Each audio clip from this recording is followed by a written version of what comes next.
Live from Sao Paulo, Brazil, it's the Unofficial British Artist Top 20, although it's not actually live.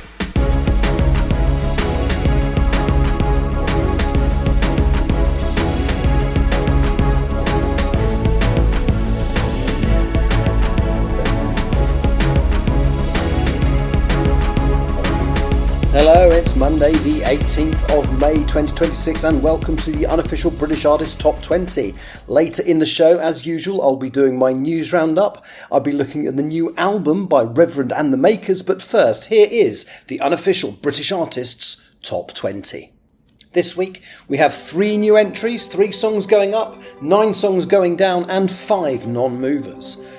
In at number 20, we have a new entry for Harry Styles with Dance No More. Femi is down 1 with Noble at number 19. There's another new entry at number 18 with Calvin Harris and Jazzy performing Satisfy.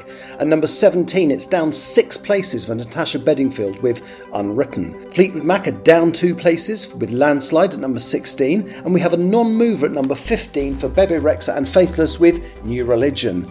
Harry Styles' Sign of the Times is down 1 place to number 14. Pink Pantheress Stateside is down 3 places to 13, and Olivia Dean's Baby Steps is down 4 places to number 12. We have a new entry at number 11 for Charlie XCX with Rock Music. Here's your top 10. At number 10, it's Sienna Spiro's The Visitor, up 2 places. We have a non-mover at number 9 for Dave and Thames with Rain Dance. Ray is down 1 place to number 8 with Where Is My Husband. Olivia Dean is down 1 place to number 7 with So Easy to Fall in Love. We have a massive climb for Sienna Spiro. It's gone from number 20 to number 6 this week with Material Lover. We have a non-mover at number 5 with Prosper and Clooney, Free Your Mind. Olivia Dean is down 2 places with Man I Need to number 4. We have a non-mover at number 3 for Harry Styles with American Girls. Chemical Brothers are up 2 places to number 2 with Go. And finally at number 1 we have Sam Fender and Olivia Dean with Rein Me In. It's 11th non-consecutive week at the top of the official charts and it's 12th week at the top of this one. Or maybe 13th, I really ought to keep better records. And that's this week's chart. I have complained recently that the chart has just felt the same every week, and finally it feels like there's a little bit of movement. There's still a lot of stuff that's been in this chart since I started it 16 weeks ago, but quite a lot less than there used to be. So the first thing is we haven't got that static top 3 which it feels like we've had for a long time. So the resurgence of the Chemical Brothers 11-year-old track Go, because of its use in a TV drama, that's really nice to see. And it's at number 2 and it's doing really well in the official chart as well. I don't think it's ever going to become the official number 1 or indeed my number 1, but it's really nice to see a little bit of churn and change. In terms of the new entries, I was really pleased to see a new Charlie XCX track. It seemed to come out of nowhere because obviously it's not attached to her most recent album, Wuthering Heights, or anything like that. And it's also a very short track, just under 2 minutes, but it's hit the ground running, and I may be wrong, but I suspect that will climb over the next couple of weeks. It was really nice to see the new, Calvin Harris and Jazzy track, Satisfy. And again, hopefully that will do its thing over the next few weeks and climb up, both my chart and the real chart. And it was also kind of nice to see a new song from Harry Styles entering the chart. I think this is just been released as a single and there's a music video attached to it, which is why it's charted. So it just feels a little bit fresher than it has done for the last little while, although there are still a lot of stuff, as I said, that's been there for a long time. And even Natasha Bedingfield, I did wonder if that would disappear again after it appeared last week, and it's gone down 6 places, so my hunch is it won't be in the chart this time next week, but who knows. So the tracks that have left the chart this week, 2 of my absolute favourites actually. So Ray's Click Clack Symphony has finally left this chart after only 7 weeks on it. Its highest position was number 4. I love Click Clack Symphony. In fact, I think it was on the very last night of her American tour. They surprised her, so she didn't know this was coming. The guy did the music for the song, Hans Zimmer, surprised her by coming onto the stage, and you could literally see she didn't know it was coming, and she gave them this massive hug, almost sent him flying. The amount of joy in that moment, it's just lovely to see. So yeah, disappointed Click Clack Symphony hasn't, stayed. I'm disappointed didn't get to number one and stay there forever, to be honest, because it's just the best song. It's almost certainly going to be my song of the year, unless something absolutely stupendous comes out between now and the end of December. The other song that's dropped out after 15 weeks on this chart, so this is the first week it hasn't been on this chart, is Sienna Spiro's Die on This Hill. Now that's the song that really got her noticed. So although it's interesting, I was listening to a couple of the old, so I attempted to do this podcast last year and only ended up doing 6 of them. And I literally did a top 40 in those days, and there was no album reviews, there was no news, there was just a little bit of commentary on the end. And I listened to an episode where a Sienna Spiro song was in the chart somewhere. I think it was called Maybe. I can't remember, but I remember at the time thinking that song feels like a James Bond audition. She's got a terrific voice, and the other thing that I like about Sienna Spiro is she's in an interview. She was talking about how artists of her generation, so the most recent up-and-coming ones, haven't had the horrible time with, I suppose, sexual abuse, which used to happen a lot to young female artists in the industry. Shockingly, and she actually credited to Ray speaking out about it, as detailed in her, heartbreaking song Ice Cream Man.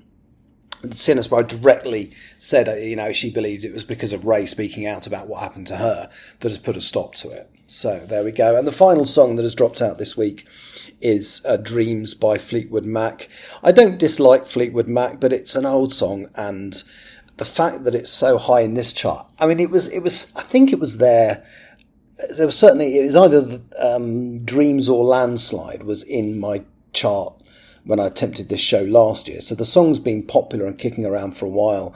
And in a way, that's nice, that classic song. I always like it when an old song comes back, like Chemical Brothers Go or Natasha Bedingfield's Unwritten. But just the amount of time this has been around, it just shows how stale the British music chart scene is at the moment. As I started this podcast almost as a celebration 16 weeks ago, when over half the chart, over half the top 40 was British, and 6 out of the 10 songs in the top 10 were British. Those are the official charts, obviously. Let's see where those figures are this week. Yeah, hint, they're not as good. So in the top 10, the official top 10, there are 2 songs that are made by British artists. That is obviously Sam Fender and Olivia Dean, which is the official number 1, and Chemical Brothers Go has broken into the official top 10. That's up 10% on last week. Last week, the only British song in the official top 10 was the Sam Fender and Olivia Dean track. Number 20, in the top 20, there's 5 songs that are by British artists. That's quite an improvement as well, actually. Because last week, I think there was only 3. So yeah, that's really, really good. And the top 40 has improved a little bit as well. So last week there were only 10 songs by British artists in the top 40. This week it's gone up to 14. So that's like quite a big improvement. It was 25% of the chart last week, which is only a quarter, and it's 35% of the chart this week. So that's over a third. So that feels like a bit of an improvement, and that's driven by Charlie XCX, Chemical Brothers, Natasha Bedingfield, and all these songs that haven't been, whether they're new entries or not, all these new songs sort of stepping up a little bit. The other little thing I always like to look at is how far down the chart, the official chart, is my number 20. So number 20 this week on my chart is Harry Styles' Dance No More, and it's actually number 58 on the official chart. So the top 58, as it were, the official top 58 has 20 British songs on it. And that does feel like an improvement, because it got as low as 73 a couple of weeks ago. And indeed, it's an improvement of 9. So last week, the 20th track in my chart was number 67 in the official chart, and it's number 58 this week. In terms of British artists being at number 1, there have been 20 official charts this year. 16 of them have had British artists at number 1. 11 of those were actually Rein Me In by Sam Fender and Olivia Dean. Therefore, we have had 4 songs this year at the top of the charts that are not by British artists. Now, the news. Here is the Spotify roundup. As part of their ongoing 20th anniversary celebrations, Spotify this week released their top 10 pre-saved albums of all time. At number 3 was Kiss All The Time, Disco Occasionally by Harry Styles with 2.05 million pre-saves. And at number 8 was The Mountain by Gorillaz with 1.69 million pre-saves. The record for the most pre-saves is currently held by Taylor Swift for her album The Life of a Showgirl, which apparently had over 6 million pre-saves.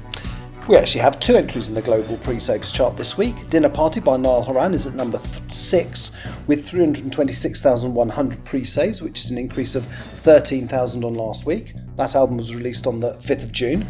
Also, The Wow Signal by Muse is coming out on the 26th of June, and it has 295,300 pre-saves and is number 8 in the chart. It is up 23,200 pre-saves on last week. USA's Olivia Rodrigo is still at top of this chart with her album You Seem Pretty Sad for a Girl So In Love, which has 3.12 million pre-saves, a figure that has grown by 170,000 since this time last week. No artists from the British Isles appeared on the global debut album chart this week. Rock Music by Charlie XCX is number 3 on the global debut songs chart, and Satisfied by Calvin Harris and Jazzy is at number 8. Olivia Dean's The Art of Loving was the sole British entry on the global albums top 10 this week, up another place from 6 to 5. She was also the only entry in the global top songs chart with Man I Need at number 9. Spotify announced that the following tracks by British artists joins the Billions Club in April: Friday I'm in Love by The Cure, In the Air Tonight by Phil Collins, On Melancholy Hill by Gorillaz, Roxanne by The Police, Every Day by A$AP Rocky, Miguel, Mark Ronson and Rod Stewart, Walk of Life by Dire Straits, Man I Need by Olivia Dean, and Enjoy the Silence by Depeche Mode. In other news, Dua Lipa has this week announced a new live album. Recorded during the final 3 nights of her recent Radical Optimism tour in Mexico, the album will be released for streaming on the 22nd of May, and a double vinyl and double CD will be released on the 5th of June. This week's BPI Brit certified releases are Aperture by Harry Styles, which is a single that's gone gold, and the Oasis album What's the Story Morning Glory is now 19 times platinum. Olivia Dean and Sam Fender's Rein Me In has now spent 11 non-consecutive weeks at the top of the British official chart and has the record now for longest running number 1 by a male and female duo. Last week's British album releases that charted in the official album chart were as follows. The Westlife 25th anniversary compilation called The Ultimate Collection was a new entry at number 2. Is This How Happiness Feels by Reverend And The Makers was the new entry at number 7. Wired by Basement came in at number 16. Honeymoon Forever by the Coversettes arrived at 34. Midyours, A Man of Two Worlds debuted at 63. And finally, It's Just My Opinion by Girly arrived at number 80. Amongst the albums released by British artists on Friday were Compassion by Hoosiers and Carry the Light by Peter Frampton. And that was the news. Now it's time for this week's album review, and I've chosen to look at the new record by Reverend And The Makers, which was released a week ago last Friday on the 8th of May. This band is another perfect example of the fact that I've been looking away when it comes to music for most of the last 20 years, because that's pretty much how long they've been releasing music for. In 2002, Sheffield musician John McClure brought a group of musicians together to form the band. A few of these artists came across from his previous band, Judan Suki, which had only been going for a couple of years. A few years later, in 2005, fellow Sheffielders Arctic Monkeys released their debut single, which was a massive hit, and McClure was reportedly hounded by music executives and offered a considerable sum of money, especially for an unsigned band, to make a similar type of album. He declined the offer and continued to do things his own way. The following year, McClure met Mark Jones, the founder of the Wall of Sound record label. They got chatting and Jones went to see Reverend And The Makers at their next gig and immediately signed them to his label. After producing a download-only demo album in 2006, A 9-track album entitled 10 Songs, Reverend and The Makers supported Arctic Monkeys on their sold-out UK tour, after which they did their own tour in May and June, selling out many of the venues. At this point, they'd not released anything other than their download album, remember. They released their first single, Heavyweight Champion of the World, in 2007. It was released first as a download and achieved number 38 in the charts on this alone, quite a feat in 2007, and ultimately peaked at number 8 in the chart once the CD single and 7-inch vinyl formats were released. They recorded an album titled The State of Things, which was released in September 2007, which got to number 5 in the official album chart. They have continued to release music consistently since then. The album that I'm going to take a look at today, Is This How Happiness Feels, is their 8th, if you include the download album as their first. It features 13 songs spread across 39 minutes. Now, for me, the magic number for an album, in terms of number of tracks anyway, is 10 to 12. Anything more than that, and it can feel like it's going on forever. There are exceptions to this rule. Ray's masterpiece, This Music May Contain Hope, has 17 tracks, but it was still brilliant. On the opposite end of the scale, by the time I got to the 15th track of Zayn's Chronicle, I was ready to sluice my ears out. So does Is This How Happiness Feels get away with it? The short answer is yes, it really does. The album opens with the insanely catchy Haircut, which is a song that is literally about not noticing that the singer's wife/girlfriend/significant other has had their hair cut. It's actually a little deeper than that. It's about a relationship that is running on empty and needs something injected to pep it up. It's a duet with Vicky McClure and it's a great start to the record. Next up is Late Night Phone Call, which was released as a single as far back as Christmas 2024. Although not a Christmas song, the video is set at Christmas and was used as part of Shelter's 2024 Nobody Needs to Feel Alone This Christmas campaign, and it's another absolute belter. The music has a very 50s feel, but it's lavishly produced, intelligently written, and even features a choir towards the end. So I'm now 2 tracks into this, and I'm staggered to believe that I've not heard of these guys before until a couple of weeks ago when I heard their single Fucked Up, which is a collaboration with Robbie Williams. It was my British Song of the Week a couple of weeks back, and is track 3 on this album. It's a fantastically reflective song about the aftermath of substantial drug abuse earlier in life, which makes it both appropriate and rather touching that the guest vocalist is Robbie Williams. Unusually, all of these first 3 songs have music videos which are all a lot of fun, and it's definitely worth checking them out on the Reverend and The Makers official YouTube channel. So 3 tracks in, I've nothing bad to say so far, and the record continues in this vein. I Want You So Bad is the first mournful song on the album, but it comes at just the right point. We've had 3 songs that, despite the subject matter, have a very upbeat feel, so it was time for a slight stylistic and thematic change. I often talk about sequencing and how important it is to make an album feel good. This is another example of it being done well. I'm not going to talk in detail about every track on the record, but the truth is there isn't a bad song in the collection. It has several moods, there are some funny songs, not comedy songs, I hasten to add, but songs with amusing concept. There isn't a chocolate salty balls equivalent on here. One highlight amongst many is the song UFO. Whilst it appears to be discussing the possibility of there being alien life out there, it's also a springboard to talk about how disconnected and divided we've become as a society.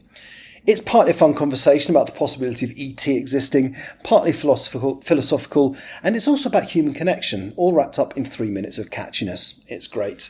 There are several things that this podcast project has taught me over the last few months, but the main one is frustration with myself for not paying much attention to music over the last couple of decades. There is a genuine thrill to discovering music that you like, and it's amplified when you find something new and original that hasn't really hit the big time yet, such as Tom A. Smith's album last week. With Reverend and The Makers, I really wish I'd discovered them when they first surfaced in 2007. I'm discovering so much amazing British music as a result of doing this podcast, but it's also leaving me a little melancholy and disappointed with myself. Even with good intentions, there's no way I'll be able to go back and appreciate the vast back catalogues of music that I'm discovering, and this is a case in point. There are another 7 albums by this band out there. I don't have time to explore them all, but I can say with confidence that when their next album is released, I'll be there on release day, giving it the time and effort it deserves. Well, that's just about it for this week. The last thing I'm going to do is give you my British and international songs of the week. I really like the new Calvin Harris and jazzy track that entered the chart this week, so I'm going to go with that. It's called Satisfy. And international song of the week isn't so easy because there's almost no new entries by international artists in the official singles chart this week. So I'm just going to have to go back to one that I've been listening to for a long time and really enjoy. So even though it's been in the charts for 82 weeks now, I'm going to go with Zara Larsson's Lush Life as my international song of the week. That's it. Last week I was a little bit on a down and I said I was going to take a little bit of a break. I may do that at some time, but it's not going to be yet. So I will be back at the same time next week with the Unofficial British Artists Top 20. Thank you for listening. See you then.